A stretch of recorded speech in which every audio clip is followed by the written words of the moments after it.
A'udzubillahi minasyaitonirrajim. Bismillahirrahmanirrahim. Assalamualaikum warahmatullahi wabarakatuh. Innal hamdalillah nahmaduhu wa nasta'inuhu wa nastaghfiruh wa na'udzubillahi min syururi anfusina wa min sayyiati a'malina may yahdihillahu fala mudhillalah wa may yudhlil fala hadiyalah. Asyhadu an la ilaha illallah, asyhadu anna Muhammadan abduhu wa rasuluh la nabiyya ba'da. Qala Allah ta'ala fil kitabihil karim, qalu subhanaka la ilma lana illa ma 'allamtana innaka antal alimul hakim. Wa qala aydan, qala rabbi shrah li sadri wa yassir li amri wahlul 'uqdatam min lisani yafqahu qawli. Wa qala an-nabiyyu sallallahu alaihi wasallam, man salaka tariqan yaltalmizu fihi 'ilmi sahalallahu lahu tariqan ilal jannah. Adik-adik, para peserta siswa-siswi baru SMK Negeri 3 Pontianak, ya alhamdulillah di pagi hari ini kita kemudian dapat dipertemukan dalam kegiatan masa pengenalan lingkungan sekolah atau MPLS ya, walaupun secara daring atau online, dan semoga dengan adanya pertemuan ini tidak kemudian semakin menurunkan semangat kita untuk belajar ya, terutama di sekolah, karena mungkin bagi adik-adik yang kelas 10 ya, ini adalah harus beradaptasi dengan suasana baru di sekolah ya, kemudian juga akan banyak persiapan-persiapan yang akan dilalui semasa di SMK yang tidak dilalui di SMP, MTS ya, ataupun di pesantren seperti itu. Nah, yang paling terpenting ya dalam adik-adik semuanya ya di SMK Negeri 3 adalah untuk kemudian bersama-sama menuntut ilmu. Jadi dalam kegiatan MPLS keagamaan ini ya, kita akan sama-sama merenungi bagaimana kemudian ilmu ini menjadi suatu kewajiban dalam diri kita, dan kita akan bersama-sama memaknai apa itu ilmu dan bagaimana keutamaan-keutamaan orang yang belajar ilmu dan juga mengajarkannya, dan juga bagaimana keutamaan orang-orang yang berilmu serta adab-adabnya. Nah, seperti yang kita tahu, ilmu ini adalah sebuah pengetahuan yang kita dapat dengan cara belajar, yang kemudian ini menjadi pengubah konsep di dalam pemikiran kita, dan dengan ilmu ini kita menjadi tahu apa yang salah dan juga apa yang benar. Nah, kalau di dalam Islam ya, bagi adik-adik yang muslim, dalam Islam ilmu itu atau menuntut ilmu itu adalah wajib sesuai dengan hadis Rasulullah Shallallahu alaihi wasallam, thalabul ilmi fardhatun ala kulli muslim wal muslimat. Thalabul ilmi fardhatun ala kulli muslimin wal muslimat. Menuntut ilmu adalah kewajiban ya, fardhah, kewajiban bagi setiap muslim laki-laki maupun muslim perempuan. Nah, yang dimaksudkan dengan hadis ini adalah ilmu, bukan semua bidang ilmu yang diwajibkan diwajibkan kepada kaum muslimin dan muslimat ya, tapi yang diwajibkan di sini adalah ilmu agama. Maka ketika adik-adik semuanya ya berada di sekolah SMK Negeri 3, belajar administrasi perkantoran, ya, belajar pemasaran, ya, akuntansi, ya, dan semua itu berdasarkan ilmu keduniawian, maka ada baiknya kita terlebih dahulu belajar ilmu agama ya, baik kepada ustadz, kepada guru di TPA dan sebagainya, karena dengan itu ya kita akan kemudian dengan mudah ya dalam menjalani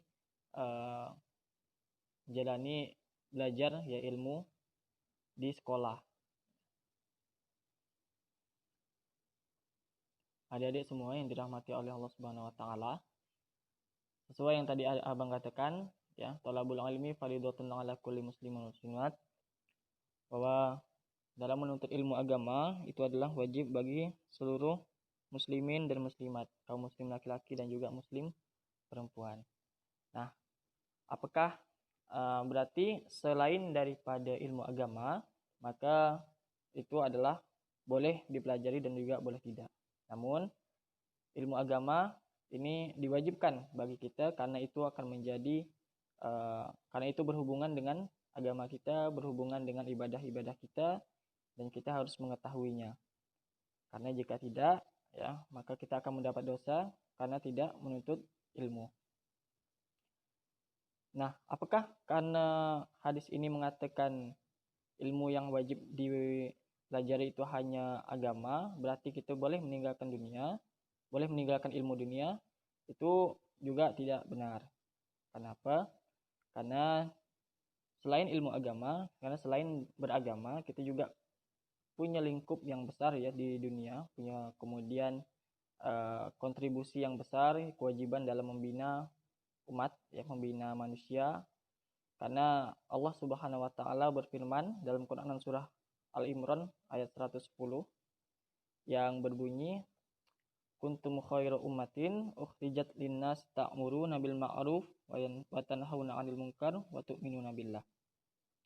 Jadi Allah mengatakan umat Islam ini adalah umat yang terbaik yang pernah dilahirkan untuk manusia. Nah, untuk kemudian kita menjalani misi sebagai umat terbaik, maka tidak cukup kita kemudian hanya belajar ilmu agama saja. Karena kita juga harus kemudian berkontribusi dalam keduniawian. Dan ini juga diperintahkan oleh Allah Subhanahu wa taala bahwa kita tidak boleh terlalu mengutamakan akhirat, ya. Karena ada bagian kita di dunia yang harus kita ambil juga. Jangan sampai kita fokus ibadah gitu ya. Jangan sampai kita hanya fokus kepada sholat gitu ya, fokus ngaji saja tapi tidak belajar yang lain, tidak bekerja yang lain. Nah, itu juga tidak diperbolehkan. Sesuai dengan firman Allah dalam Quran surah Al-Qasas ayat 77 ya. Dan hiduplah kamu, ya, kurang lebih kayak gitu artinya, dan kerjalah akhirat ya bagi kamu, dan juga jangan lupakan dunia. Nah, di sini Allah merintahkan bahwa kita jangan hanya mempelajari ilmu agama saja, tapi juga kita mempelajari ilmu-ilmu dunia. Agar apa? Agar kemudian kita bisa berpartisipasi, bisa bersaing, berkontribusi ya dengan orang-orang non Islam. Ya. Kalau kemudian adik-adik mengenal pesawat ya, itu yang menciptakan pertama kali bukanlah orang Barat, bukanlah penemunya, bukan orang-orang Barat, tapi adalah orang Islam. Namanya adalah Ibnu Firnas. Jadi Ibnu Firnas ini adalah seorang Muslim yang kemudian ya dia menciptakan sebuah pesawat ya yang kemudian karena tidak dilanjutkan pengembangannya maka dilanjutkan oleh orang-orang Barat. Kemudian juga mungkin teman-teman adik-adik sekalian yang kenal dengan Ibnu Sina, bapak kedokteran ya, dan dia adalah seorang Muslim dan sampai sekarang kitab-kitabnya itu menjadi rujukan bagi ilmuwan, bagi dokter-dokter di seluruh dunia, termasuk di Eropa, di Barat, dan bahkan di seluruh dunia. Kemudian mungkin teman-teman sekalian kenal dengan bapak ekonomi dunia, yaitu Adam Smith. Ya. Jadi sebelum ada Adam Smith, ada kemudian orang Islam yang terlebih dahulu menciptakan teori permintaan dan penawaran, yaitu Ibnu Khaldun. Nah, Ibnu Khaldun ini lahir berabad-abad sebelum ada Adam Smith itu lahir dan menciptakan teorinya. Nah, di sini kita membuktikan ya bahwa orang-orang Islam terdahulu, muslim-muslim terdahulu itu sudah menciptakan teori-teori yang ada sekarang ini. Salah satu contohnya lagi adalah teknologi kamera. Nah, kamera ini sebenarnya sebelum dikembangkan oleh orang Eropa, orang Barat, dia terlebih dahulu diciptakan oleh seorang Muslim bernama Ibnu Al-Haytham. Jadi Ibnu Al-Haytham ini penggagas pertama dalam menciptakan kamera yang kemudian dikembangkan oleh orang-orang Eropa, orang-orang Barat. Kemudian juga ada yang namanya Al-Khawarizmi, ya. Mungkin teman-teman kenal dengan konsep aljabar, ini pernah diajarkan di SMP, ya. Yaitu aljabar yang ditambah X tambah, nah itulah pokoknya ya. Nah, itu kemudian yang menciptakannya adalah orang Islam, namanya Al-Khawarizmi, dan dia juga penemu angka 0 dan penemu angka 1. Bahkan Mark Zuckerberg ya, penemu atau pendiri Facebook, itu kagum dengan Al-Khawarizmi. Karena apa? karena dia mengatakan bahwa kalau saja Al-Khawarizmi ini tidak menciptakan atau tidak menemukan angka 0 atau angka 1, maka tidak ada Facebook, tidak ada WA, tidak ada Instagram. Nah, jadi adanya Instagram, adanya Facebook, adanya WhatsApp itu karena kontribusi dari umat muslim, dari ilmuwan muslim bernama Al-Khawarizmi yang menemukan angka 1 atau 0. Nah, dari sini kita belajar ya bahwa pada zaman dahulu ya, berabad-abad lalu, ternyata orang-orang Islam, ilmuwan-ilmuwan Islam itu tidak hanya belajar agama saja, tidak hanya dia menjadi ulama saja, tapi dia juga menjadi ilmuwan, baik itu ilmuwan di bidang kedokteran, bidang matematika, bidang astronomi ya, dan bidang-bidang lainnya yang bersifat keduniawian. Dan sifat-sifat keduniawian ini adalah ilmu-ilmu keduniawian ini adalah salah satu contoh perkembangan keilmuan dalam kekhilafahan Islam. Ya, jadi pada masa itu dikuasai oleh Bani Abbasiyah ya, perkembangan ilmu pengetahuan dan teknologi yang dilakukan oleh para kaum muslimin. Nah, artinya ya dalam hal ini ada ilmu-ilmu yang kemudian boleh dipelajari selain ilmu agama. Ya, seperti ilmu kedokteran, ya, kemudian ilmu falak, ilmu astronomi, dan ilmu-ilmu yang kemudian bermanfaat. Nah, kemudian ada juga ilmu yang dilarang oleh agama Islam. Seperti contohnya ilmu nujum, ya, mungkin adik-adik kenal dengan zodiak, ilmu-ilmu perbintangan yang semacam perdukunan. Nah, itu diharamkan oleh Allah Subhanahu wa taala dan dilarang.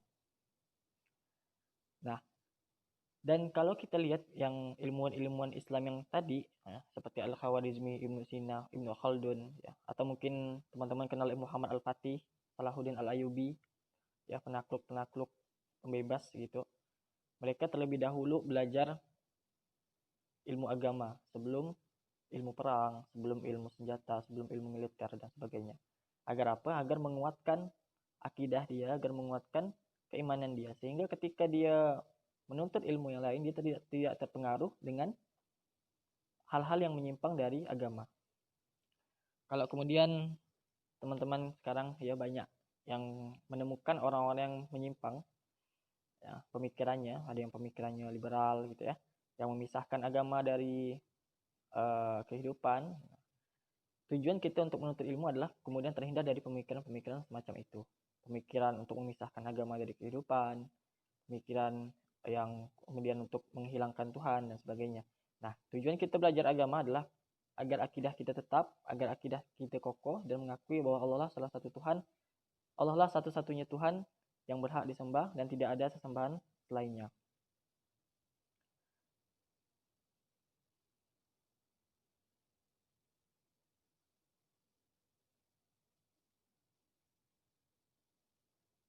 Nah, jadi ketika kita kemudian belajar ya ilmu administrasi perkantoran, ya, ilmu pemasaran atau ilmu akuntansi, dan juga ilmu multimedia ya yang baru, maka ini bisa menjadi sebuah amal untuk kita ketika kita kemudian melakukan kebaikan kebermanfaatan dengan ilmu-ilmu yang kita punya.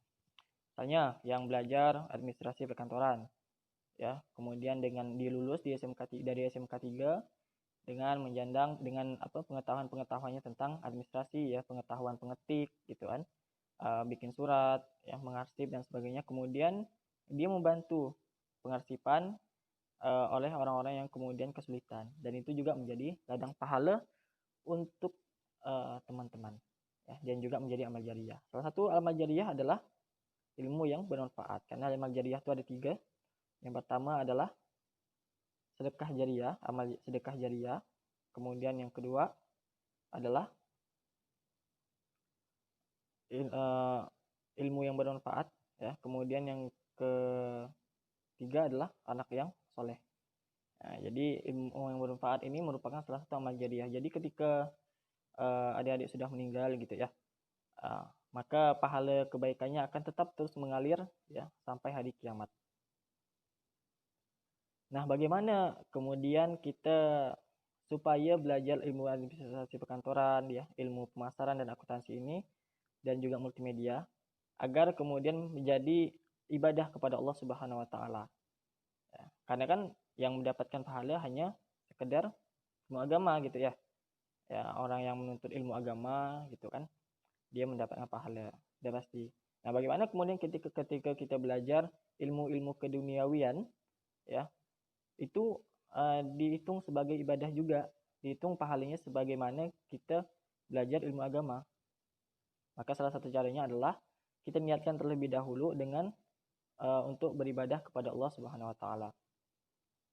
Nah, jadi ketika kita kemudian pulang ke rumah atau keluar dari rumah gitu kan, untuk kemudian belajar dengan niat hanya untuk ibadah kepada Allah Subhanahu wa taala, maka itu akan dihitung pahala ya, pahala menuntut ilmu, pahala jihad sampai kita kembali. Sesuai dengan hadis Nabi Shallallahu alaihi wasallam, barang siapa yang keluar dalam menuntut ilmu, barang siapa yang keluar dari rumahnya untuk menuntut ilmu, maka dia berada di jalan Allah sampai ia kembali.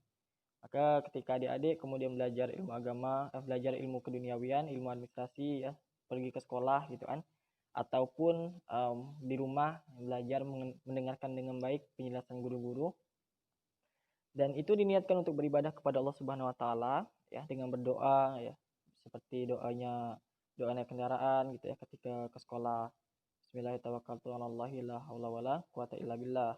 atau doa mau belajar ya, rabbi zidni ilma warzuqni fahman ya. Maka ketika dari mulai belajar, dari berangkat atau mulai dari belajar itu sampai kita selesai belajar, maka kita dianggap di jalan Allah sampai selesai. Ya, ketika misalnya nauzubillah ya, jangan sampai ketika kemudian adik-adik meninggal ya, dalam keadaan menuntut ilmu, maka adik dianggap syahid, dan orang yang syahid itu pasti masuk surga.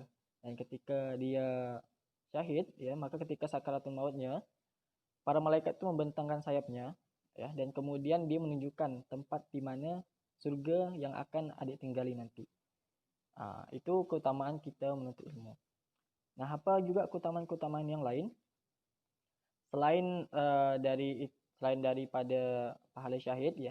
Salah satu keutamaan kita menuntut ilmu ya, dengan kemudian diniatkan ibadah kepada Allah Subhanahu wa taala, adalah dimudahkan jalan kita untuk menuju surganya Allah Subhanahu wa taala. Sesuai dengan hadis ya yang tadi Abang sebutkan di awal, yang man salaka tariqan yatalmizu fihi ilmi sahalallahu lahu tariqan ilal jannah.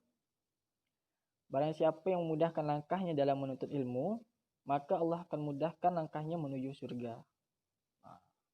Siapa yang tidak mau masuk surga gitu ya. Padahal kalau misalnya kita bermalas-malasan gitu makanya adik-adiknya jangan bermalas-malasan dalam menuntut ilmu, karena salah satu keutamaan kita menuntut ilmu adalah dijamin surga, dimudahkan dalam menuju surga. Maka ketika kita malas-malasan ya menuntut ilmu, maka kita sebenarnya rugi gitu. Rugi untuk diri kita sendiri. Karena apa? Karena disitulah jalan surga paling lebar, jalan surga yang lebar terbuka untuk kita para pelajar penuntut ilmu. Oke, jangan sia-siakan sekolah ini ya, tetap semangat belajar untuk kemudian diniatkan ibadah kepada Allah Subhanahu wa taala, dan juga diniatkan untuk bermanfaat kepada manusia. Karena khairun nas anfa'uhum linnas. Orang yang paling baik adalah orang yang kemudian bisa bermanfaat bagi manusia yang lain. Yang kemudian adik dengan ilmu yang adik dapatkan di sekolah ya, adik kemudian manfaatkan itu untuk menolong sesama, menolong tetangga, menolong masyarakat, berperan dengan ilmu yang adik punya, adik bisa gitu. Maka itu menjadi kebermanfaatan, dan dengan kebermanfaatan itu adik mendapat julukan orang-orang yang terbaik, manusia yang terbaik.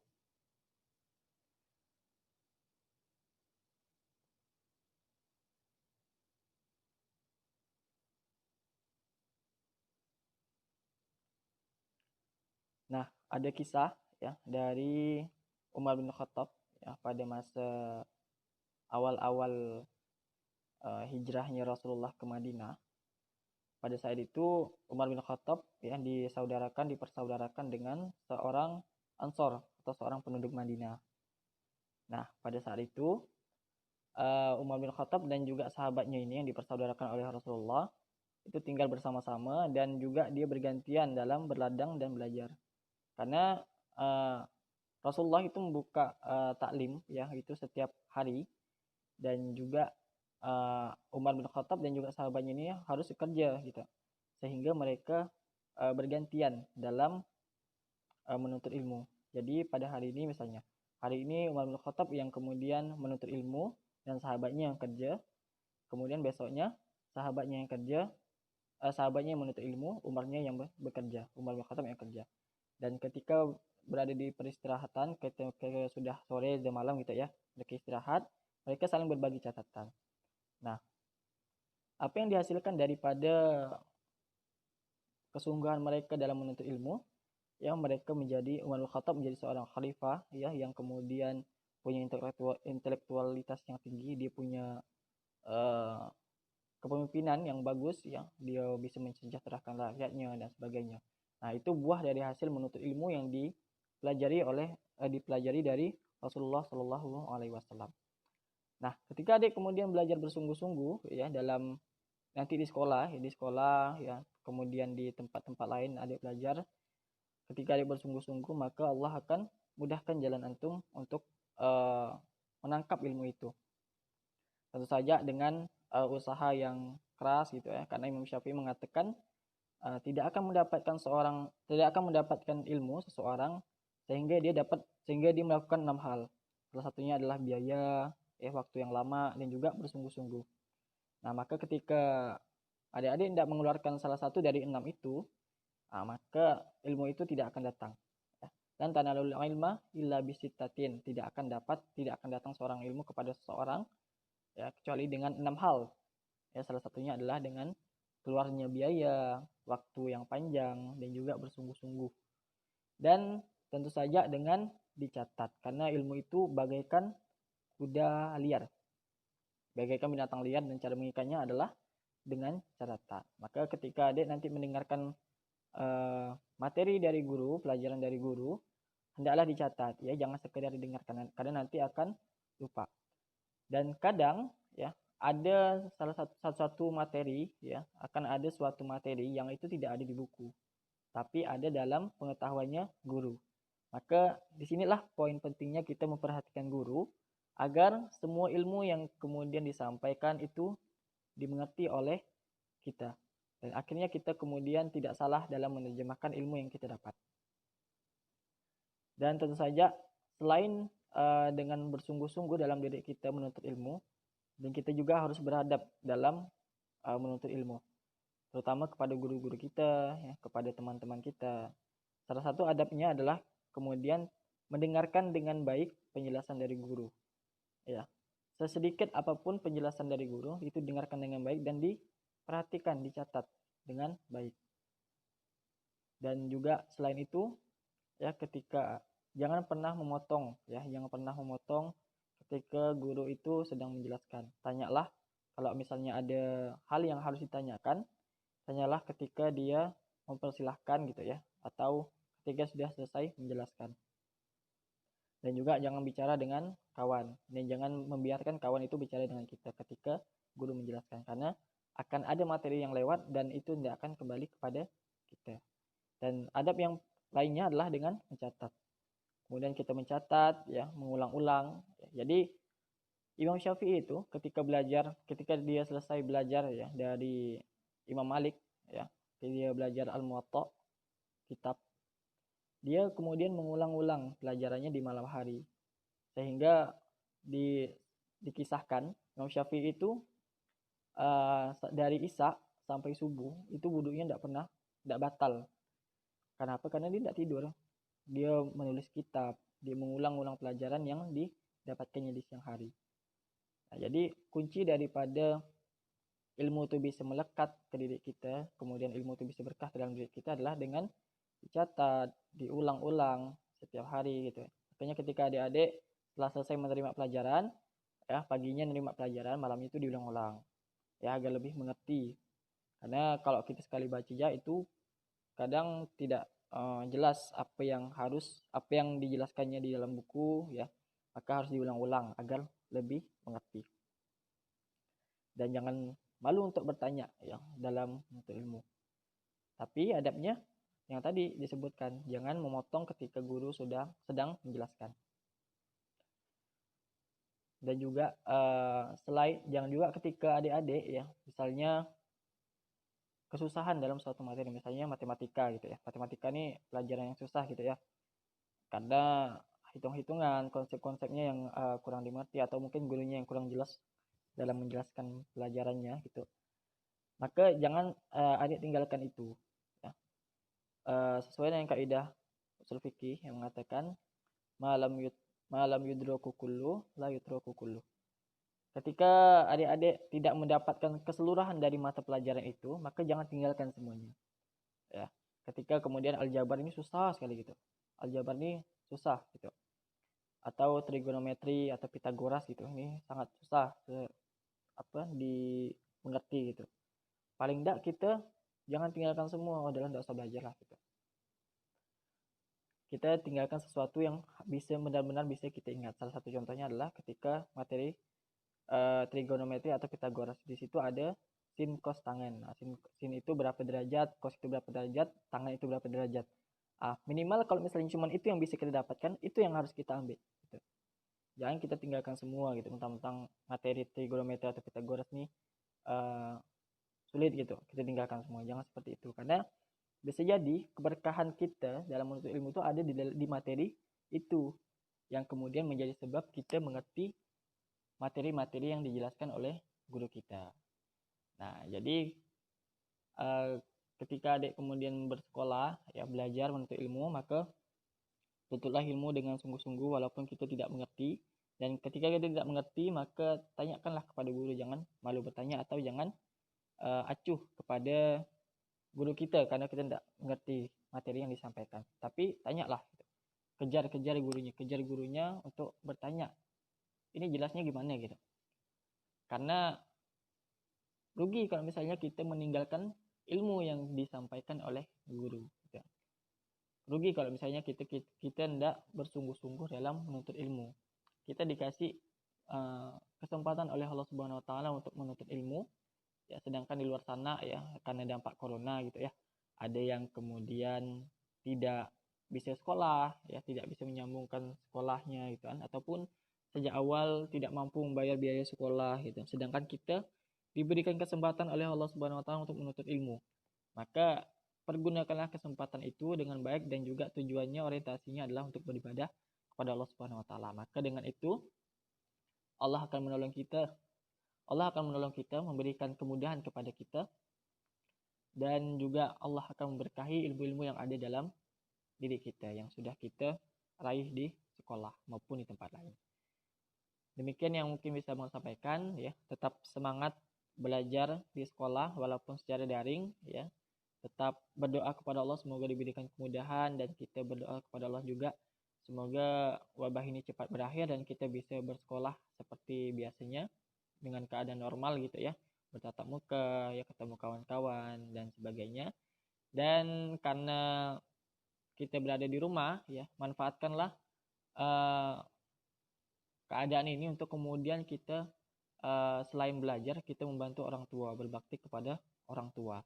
Karena bisa jadi nanti ketika keadaan kembali normal ya, kita disibukkan dengan belajar, kita disibukkan dengan ekskul, organisasi ya, kemudian tugas-tugas dan lainnya, sehingga kita tidak bisa berbakti kepada orang tua kita. Maka ketika masa ini ya, masa yang kemudian kita diberikan waktu untuk berada di rumah lebih lama, maka pergunakanlah untuk berbakti kepada orang tua sambil minta doa kepada orang tua ya. Ya Allah, ya wahai ibuku, wahai bapakku gitu ya.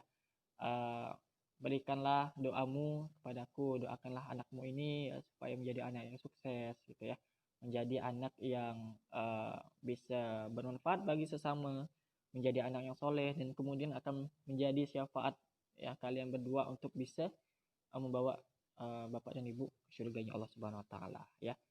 Kita berdoa semoga wabah ini cepat diangkat dan juga kembali keadaan seperti sedia kala. Itu yang bisa abang sampaikan, kurang lebih mohon maaf. Assalamualaikum warahmatullahi wabarakatuh.